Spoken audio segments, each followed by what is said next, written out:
The Edmonton Oilers and Vegas Golden Knights will go to battle tonight in a potential Western Conference playoff preview. Guys, welcome into PuckTime here on WagerTalk TV. I am Andrew, and I have Carmine with me, as usual, to break down 3 games, including the Knights and Oilers. We'll also talk about the St. Louis Blues and the Chicago Blackhawks, as well the Vancouver Canucks playing hosts to the Arizona Coyotes. Carm, obviously the one I started off with is certainly the game of the night, but we have 3 games to talk about. Best bets at the end, and it was a jam-packed Tuesday, man. We'll get into that in a few moments, but what are your thoughts on the first game here, Blackhawks and St. Louis Blues? Yeah, it's and Andrew, in any game you can usually find a little bit of value, and maybe there is some here. Maybe not in lane 250 on this game because I don't want I don't want to do it. The Blues are essentially their season. They're hanging on by like a thread. They're 5 points back of the Vegas Golden Knights. Vegas is in action tonight against the Edmonton Oilers, who we're going to discuss a little later on, who could very well be missing Connor McDavid tonight with a lower body injury. 5 points back with 3 games left, for 3 or 4 games left. I think their season ends tonight, even with a win, because I think Vegas probably picks up a point, which is good enough based on the regulation wins tiebreaker. They got Chicago coming to town. If you're going to at least get a win, this is the team you need to do it. I talked about at the end of the day when the St. Louis Blues reflect on their season and try and figure out if it was a good or a bad season or why they missed the playoffs. Losing all 3 games to the San Jose Sharks and not even competing in any of the 3 is likely the reason. Those 6 points would have them in a playoff spot right now. But ifs and buts were candies and nuts, as they say. Chicago, Andrew, some interesting numbers here. Chicago's averaging on the season. Their defense is. It's been an abysmal season for them, but their offense 2.18 goals per game this season for them, and that drops to 1.89 when they're on the road. Not good for them. They're just not scoring, so they're not winning. That's why they have such. That's why they are where they are right now. But if you're looking for a highlight as far as Chicago goes, maybe it's that Peter Mrazek and he's the confirmed starter for tonight, has been good on the season. He's got like 18 wins. I think he's 18-28, which for a team that's in last place, that's a pretty good record, or last or second last.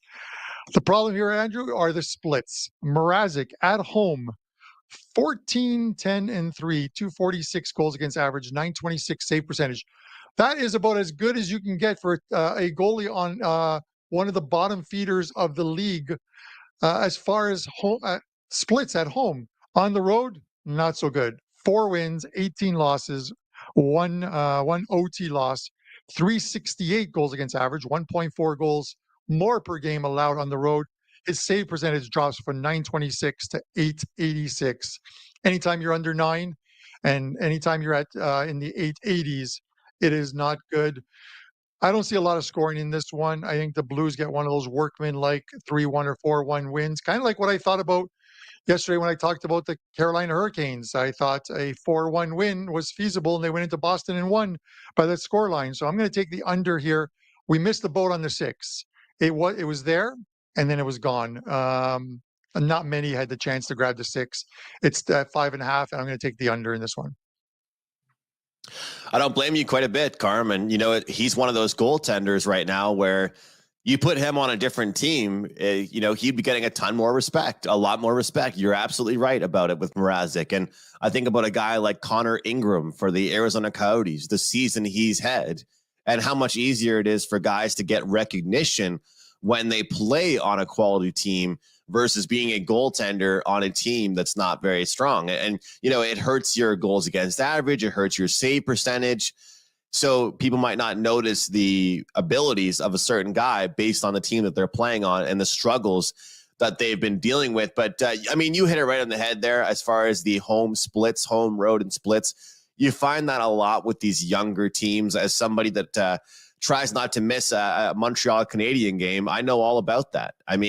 The home road splits, teams just perform better at home. They're more comfortable at home. And sometimes sometimes the teams are a little bit better on the road when they're going through a slump because there's less pressure. But for the most part, you look at this team, they're scoring when they're on the road. Chicago, their defense, it's way different when they're on the road. Their penalty kill is much worse when they're on the road. A lot of things go wrong for the Chicago team when they play on the road, coming off that tough loss against Minnesota, losing 4-0. But this St. Louis team right now, I've seen some inconsistencies in their game, and they have an opportunity now for a third straight game to play a bottom feeder.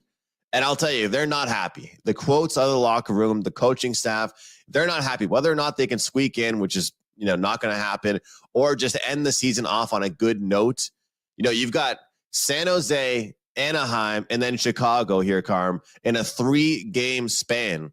You're going to tell me that they could potentially end up going 1-2 in those 3 games against these bottom feeders? I don't think it happens, and you get blessed with this 3-game stretch, but even this late in the season, teams can kind of fall victim to playing down to their opponents, but they will not be happy with their last game performance. I don't think they should be happy with either performance against San Jose or Anaheim. So I'm going to turn a minus $3 favorite into a plus 125, underdog price here with the first period 3-way win, draw, win. First period puck line minus a half goal with the St. Louis Blues to get off to a fast start here. There's still a ton of talent on this team.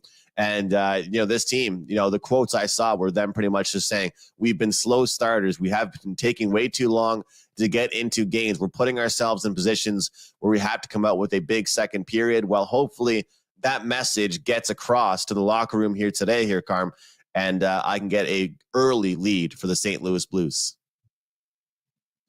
I don't hate it. I like it. And Andrew, we know all season long we talk about it. Every game is important at some point. You have to accumulate those points. And the Flyers did a great job of it, accumulating points. So if you go into a slump at the end of the season, you can hang on for dear life and make the playoffs. Unfortunately for the Flyers, they accumulated a ton of points and they've just fallen apart. Yesterday, you guys put an octopus on them, 8 points, 8 goals, I think was you guys scored on them. But you go back to the St. Louis one, which I want to talk about, and then I quickly want to talk about Chicago as well too. You look at like their last 10 games or so. They had Vegas come in. It was a big game for them at the time, and that was about 7 or 8 games ago. They lose that game in OT 2-1 to Vegas in a team that you're chasing for a playoff spot. You win that game in regulation, and it's pretty much a 3-point swing in that one. They lose at home in an important game for them once again to the San Jose Sharks. They lose 4-0, non-compete. Then go on the road and lose to the Sharks again on the road, mixed in with a loss at Nashville. Maybe you could throw out the Nashville one because Nashville is playing well, but you pick up points, those 2 games against the Sharks, that's 4 points. And again, you beat Vegas at home where you're supposed to win your games. And right now, they're on the inside and Vegas is on the outside. But these are, again, and they're all what ifs. We can what if it all season long, but that's where it stands. The interesting thing here, Andrew, when we talked about, and you talk about Chicago and the lottery draft, because the number 1 pick in the lottery draft, the draft should be Macklin Celebrini. He's got to be the number 1 pick from Boston University. You look at the odds right now, and he's likely going to the Western Conference because you have the San Jose Sharks with a 25.5% chance of winning the lottery. You have the Chicago Blackhawks at 13.5, and then Anaheim at 11.5. Here's one I didn't know, Andrew, and you probably know this. I didn't know this, and you guys can tell me in the live chat if you knew this. You cannot win the first pick in the lottery draft more than twice in a 5-year period. I did not know that. I thought if your team stunk, you could just start collecting number 1 picks and hope to win the lottery. You know where I'd like to see him go? And so 2 things. Number 1, Alex B. Smith, if you're watching, man, you're my brother. I'm going to come to Chicago. I'll buy you as many beers as you want. I do not want Macklin going to Chicago. I do not want him going there. I'm still pissed off about the culture of what that organization did, but that's something for a different topic. I hear good things about Columbus. Everyone talks about how Columbus has become a hockey town. Anyone from Columbus in our live chat or in the comment section later, let me know, because that's all anyone talks about. I'd love to see the guy go there, even though he's a Vancouver fan. Macklin is, because he grew up, born and raised in Vancouver. He's a huge Canucks fan, and they drafted his brother, I believe, last season in the 7th round. So, but Vancouver's not winning the lottery draft, so we can forget about that. You can only move up 10 spots in the lottery draft. So, Andrew, maybe he ends up in Montreal. You guys have like a 7.5 or 8.5 point percentage chance of winning the lottery. Hey, well, we're happy with our number 1 overall pick from 2 years ago with his first career hat trick last night. And, it's crazy to me, Carm, you mentioned it, about the 2, soon to be back-to-back overall picks from the same place there in Vancouver. And you mentioned Columbus, and I get it, but, San Jose, they've just been so tough to watch, man. Like, if you get Will Smith, you get Macklin Celebrini, you've got a couple older guys in the team. They got rid of Thomas Hertel. I mean, they are struggling so much right now. I can't remember the last time that San Jose got a first overall pick. I feel like they need it.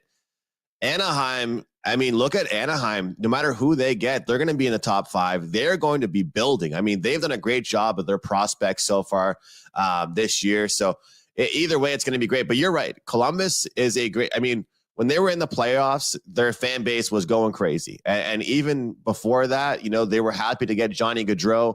And super happy to, really, I mean, support their team. And so you really just want these superstars going to a market that is going to be able to get behind the player. But at the same time, that's what it's all about, is sending these superstar players to markets like that to hopefully grow the game, right? And to me, not to get too off topic, that's the problem with baseball, right? You're not going to get Shohei Ohtani going to the Oakland Athletics or the Utah Athletics or the Las Vegas Athletics. It's just not going to happen. It's just stupid to even say that. But in the NHL, you'll get the best player in the world or the next generational player going to, a team that's been a bottom feeder for years. And that's why it's a different type of sport. And that's why the rebuild actually works. Carm, before I throw it back to you, I want to throw something to you. We got to get to the other games, but, just to quickly talk about yesterday, how crazy it was. A great tweet I just saw here. I think it's from Megan Chayka. I think that's how you say it.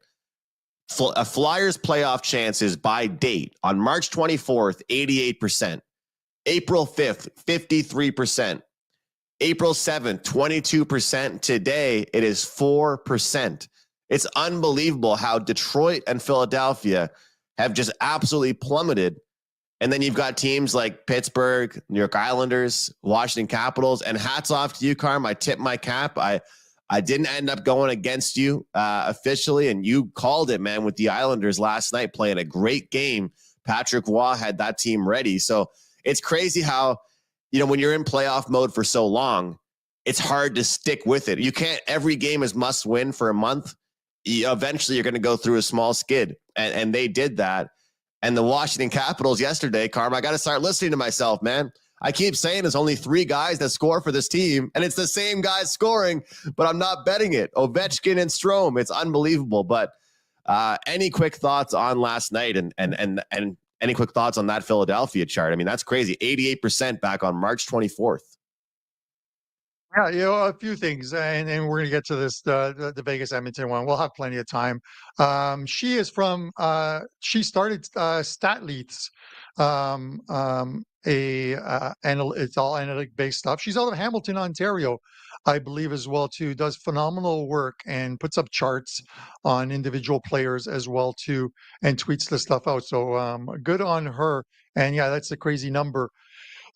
Guys, yesterday, so before the show with that we had the prez on, I'm going through Starbucks to grab some breakfast, and I'm talking to Andrew, and I said to Andrew, and these didn't end up on my card, but I said to Andrew, how are the Montreal Canadiens an underdog against the Philadelphia Flyers? How can you bet on the Flyers laying $1.40 against Montreal, given the way they're playing right now? I said the Canadians are at least going to compete. We know they're going to come out there and compete. They do it against good teams like they did against the Rangers. I didn't make my card. I had 3 plays. I did go 3-0, but that's besides the fact.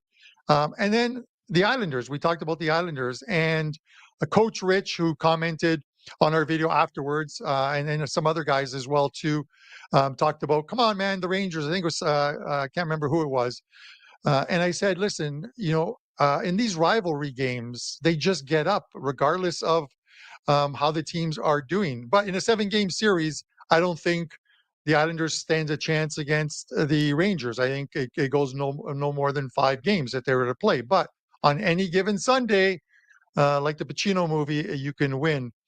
Now, I want to make a quick note because I read some of the comments yesterday, and some of them were downright rude to me. It's fine. I have thick skin. Here's what you guys don't know. If you're not a regular to Puck Time and you don't watch the show regularly, and I believe that the 2 or 3 people who put those comments in there aren't, Lawrence and I are good friends. We literally live 15 minutes apart. We talk about hockey every single day. We take our wives out to dinner. I'll drop by his house, go for a swim in his pool. And the same way we argue at a dinner table about hockey is what we do on the show. My job as a host on this show, a co-host on this show with Andrew, is to not lob softballs to the guests. You can't let anybody off easy, and I expect Andrew to do the exact same thing to me when we're talking about games, and he does. You guys don't want 3 guys on a show patting each other in the back and agreeing on something.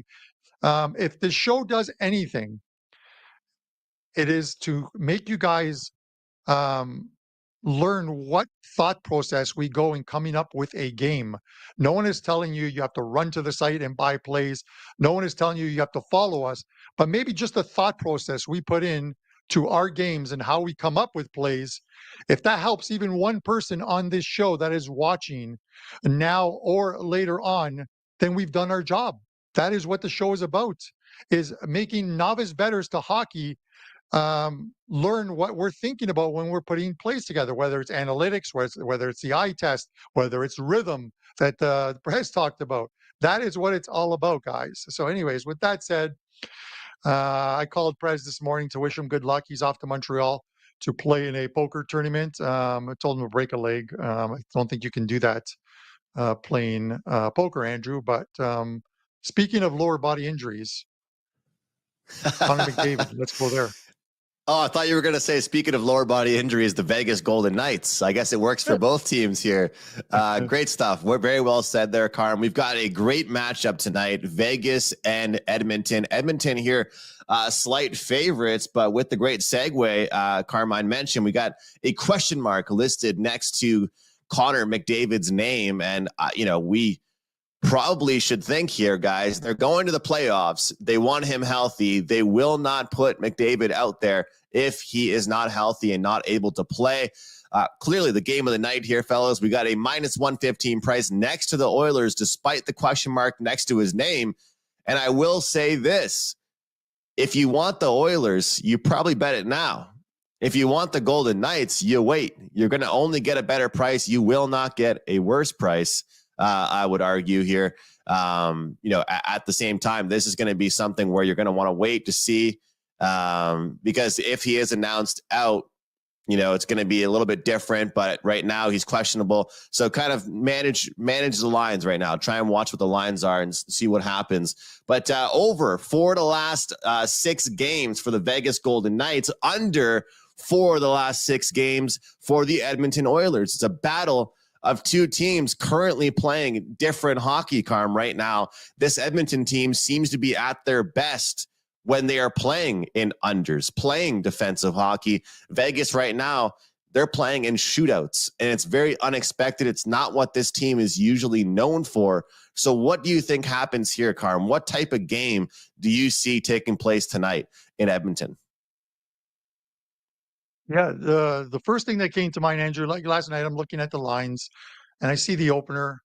While I'm watching the games, I saw the opener was Vegas minus 150, and then I see Vegas is minus 125 or minus one, not Vegas, sorry.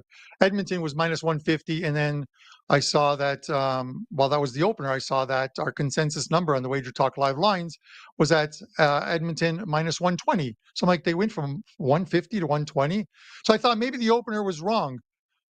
Because I didn't look into, I'll usually search team news at night when the games are over to see if there's any injuries, if there's any player omissions, if there's something that we're missing that we need to incorporate into the number. Well, I see that that Connor McDavid has a lower body injury. He wasn't at practice on Tuesday. We'll have to see whether he's at the morning skate, but the coach did say he's going to talk to McDavid today and decide on whether he's going to play or not. That is why the number went from 150 to 120. So it makes it a little clearer in that sense. The total sits here at 6.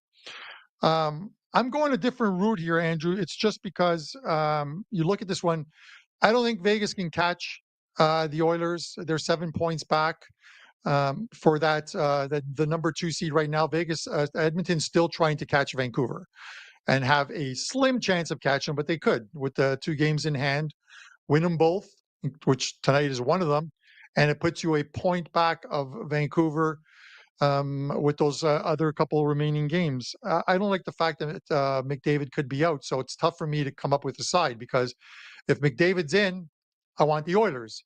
If McDavid's out, I want Vegas. It's one player can make you flip on a game in that sense.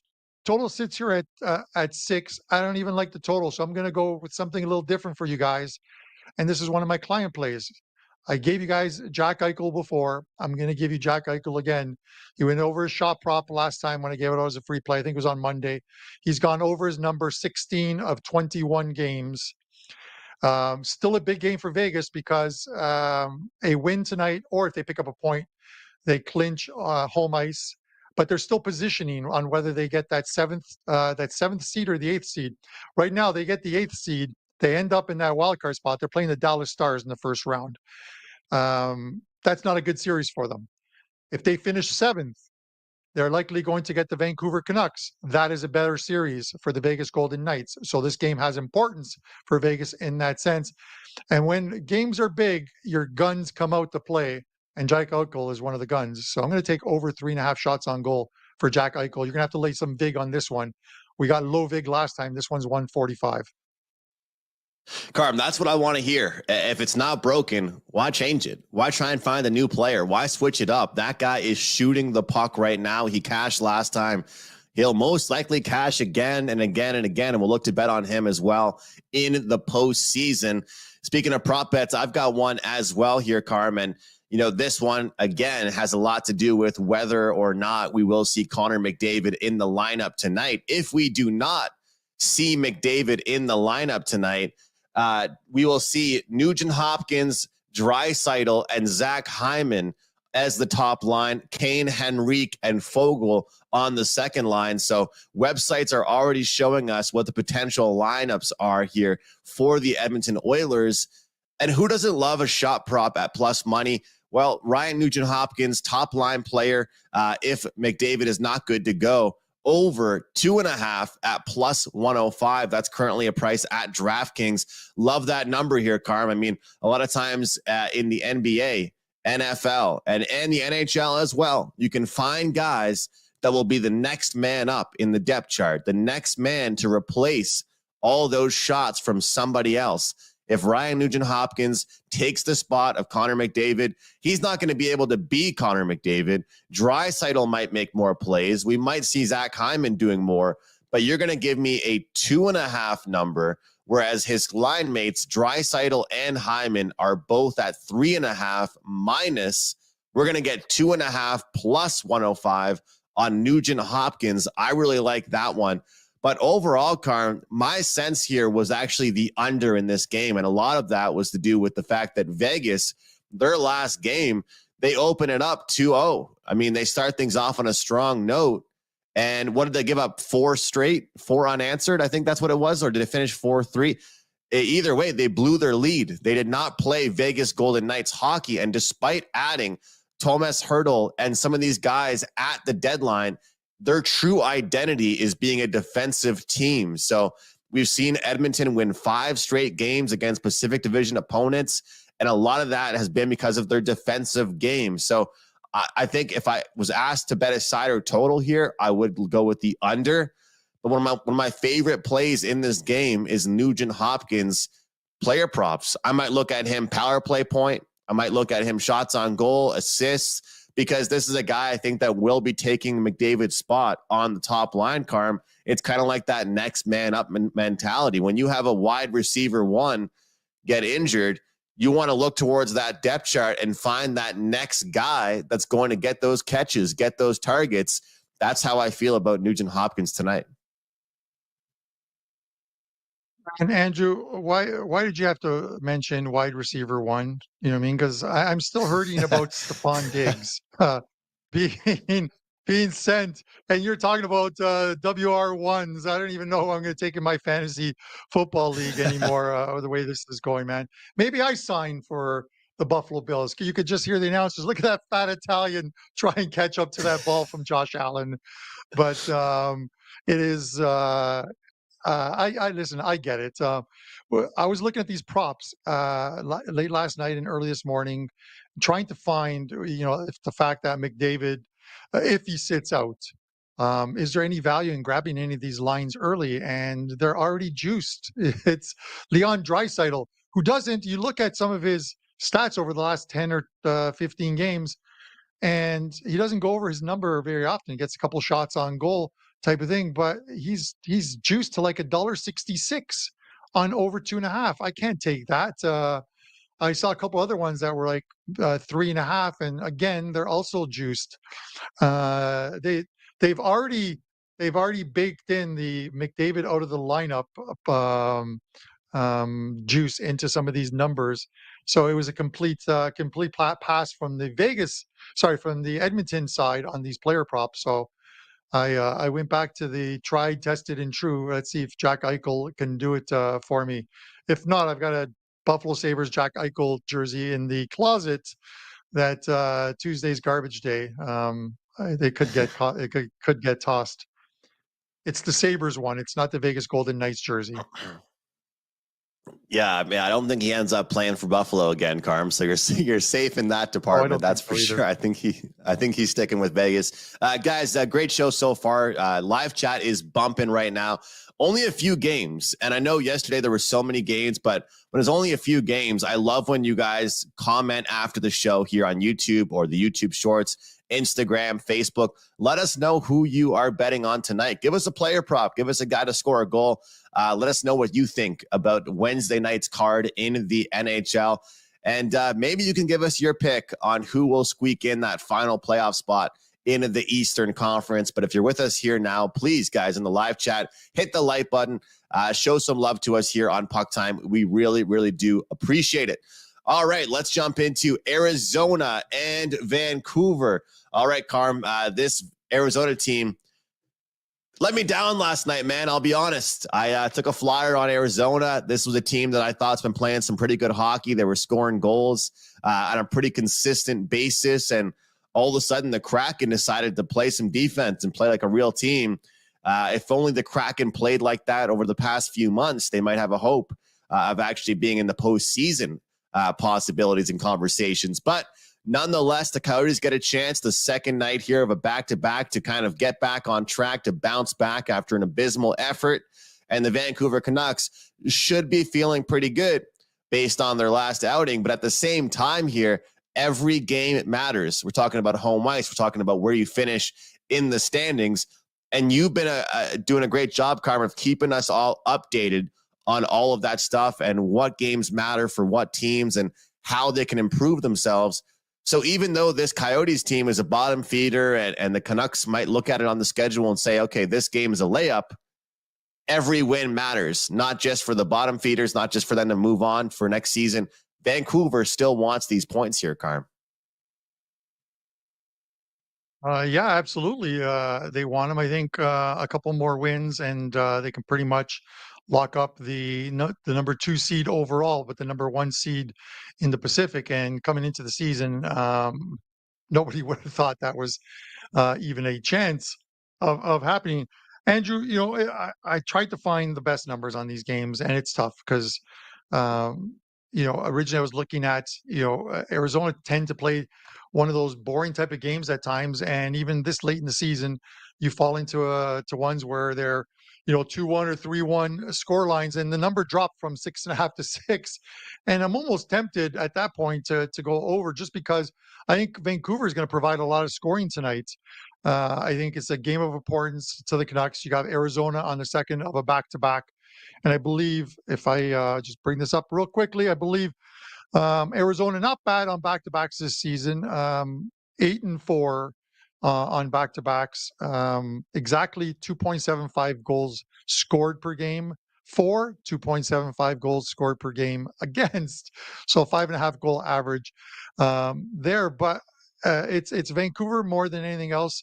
I think moving forward, Vancouver has a schedule that, if you look at it, and I'm going to get to the goalies in a second.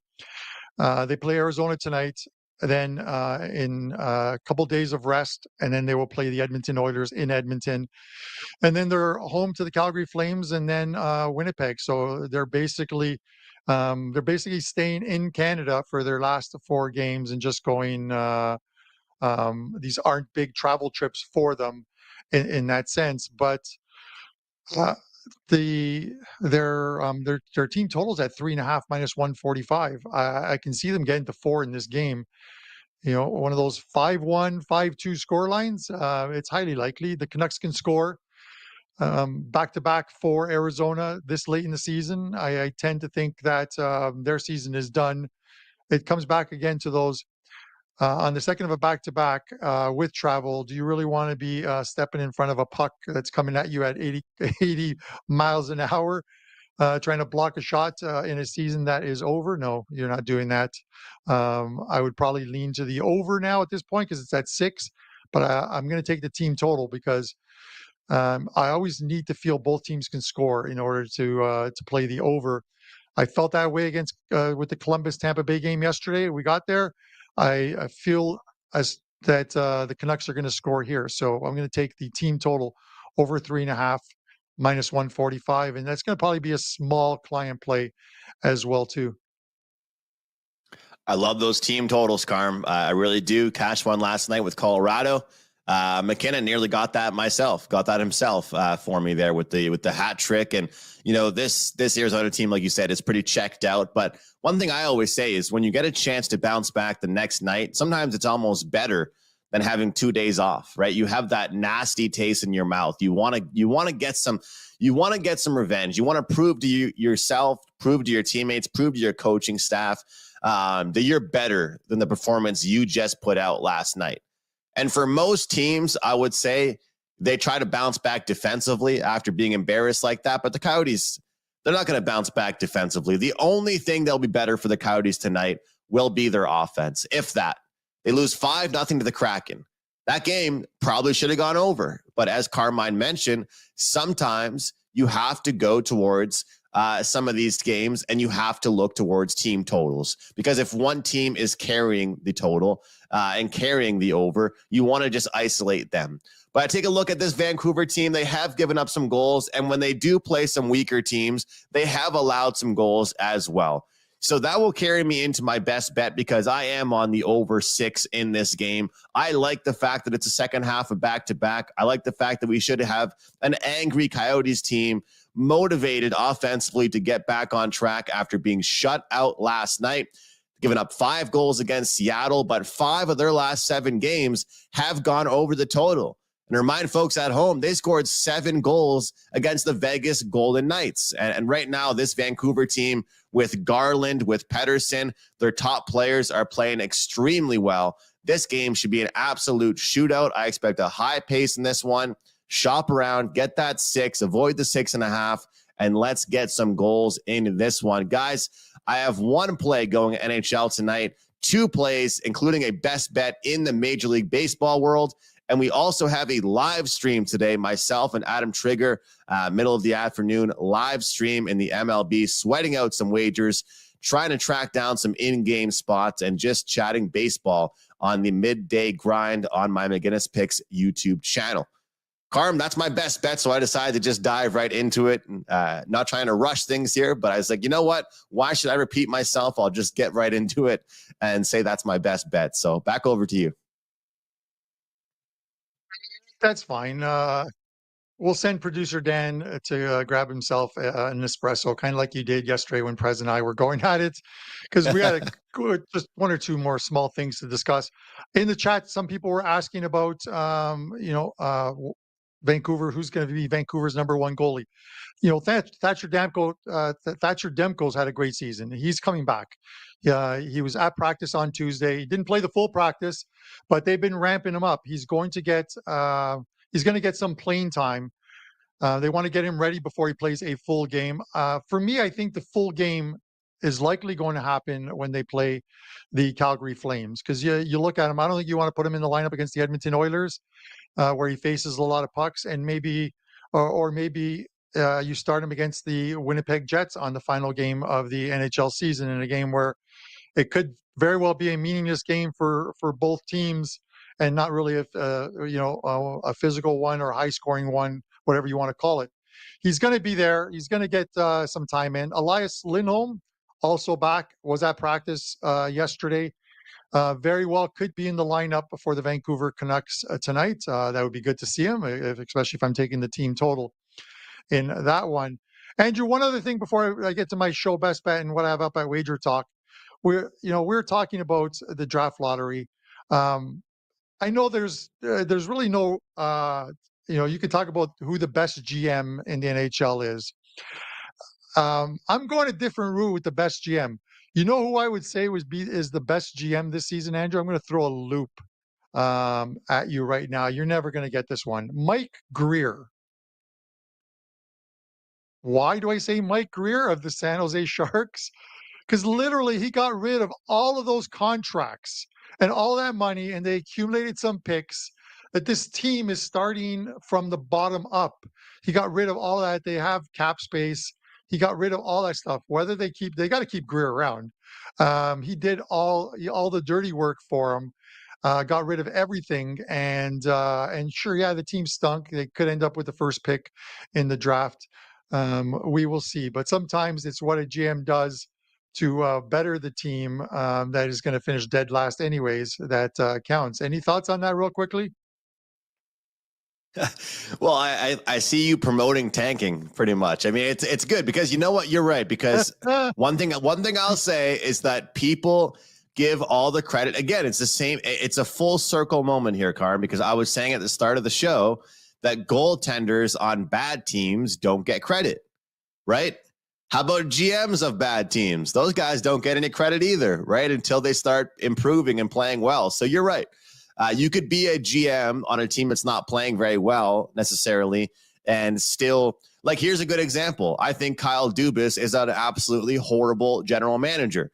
If the Penguins make the playoffs, it has nothing to do with that guy. That's for sure.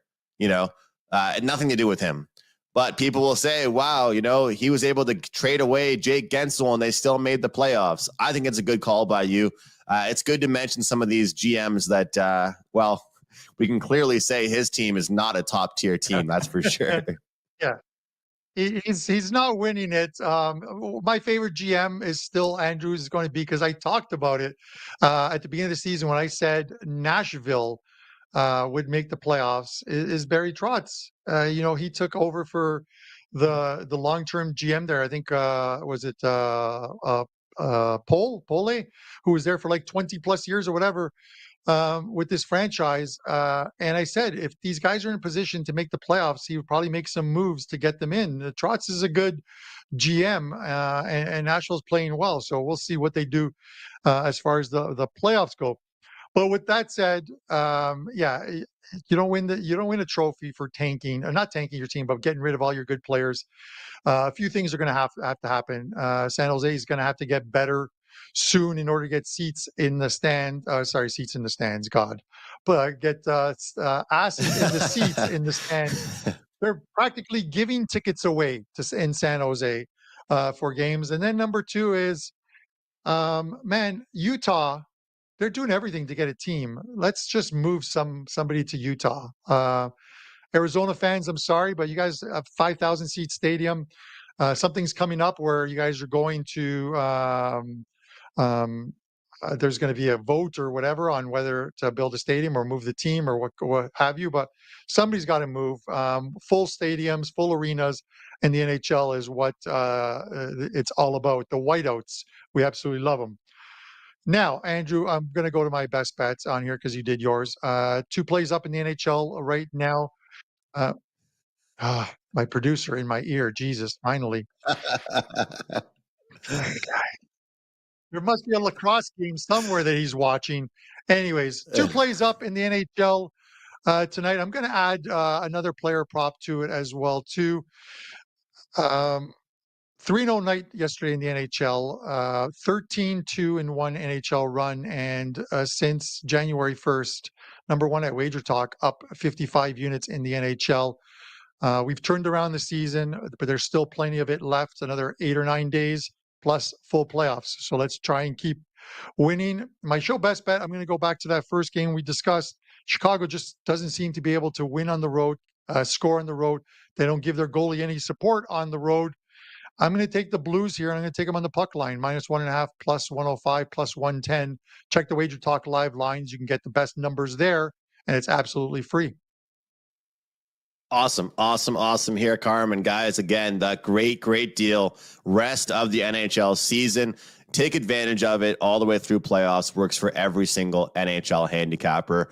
Love these shows. Love these Wednesday shows. Just a couple games to break down, but we try and find you guys some winners. And again, whether you're watching on YouTube Shorts live, whether you're watching right on YouTube, Twitter, X, TikTok, Facebook Live, please show us some love. Hit the like button and share with your friends. Thanks for being here, guys. We'll see you tomorrow right here on Puck Time.